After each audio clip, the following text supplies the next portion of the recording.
வணக்கம். கோவப்படும் போது நீங்க ரொம்ப அதிகமா சத்தமா கத்துறீங்களா அப்படின்னு இந்த கதையை கொஞ்சம் கேட்கலாமே. ஒரு குரு ஒரு தெரு வழியா அவரோட சிஷ்யர்களை கூப்பிட்டுட்டு நடந்து போயிட்டு இருக்காரு. அப்ப எதிரில ஒரு கூட்டமா மக்கள் நடந்து வராங்க. அதுல நிறைய பேர் பயங்கர சத்தமா சண்டை போட்டுட்டு வராங்க.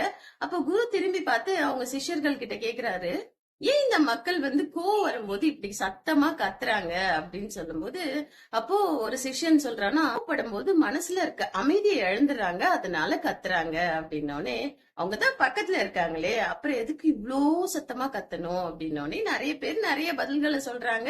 குருக்கு அது ஏற்புடையதாவே இல்ல. அப்ப குரு சொல்ல ஆரம்பிக்கிறாரு, அதாவது ஒரு பிரச்சனைன்னு வரும்போது அந்த ரெண்டு மனங்கள் தூரமா போயிடுது. அந்த தூரமா இருக்க மனசுக்கு கேட்கணுன்றதுக்காக தான் இவ்ளோ சத்தமா கத்துறாங்க. மனசு ரெண்டும் அருகில் இருக்கும்போது கத்த வேண்டிய அவசியமே இருக்காது.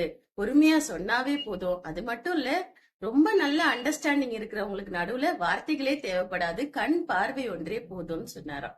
நாமளும் இந்த விஷயத்த மனசுக்குள்ள ஞாபகம் வச்சுக்கணும். கோவம் அதிகமா வரும்போது மனசு அருகில் வச்சு அந்த பிரச்சனைக்கு தீர்வை கொண்டு வாங்க.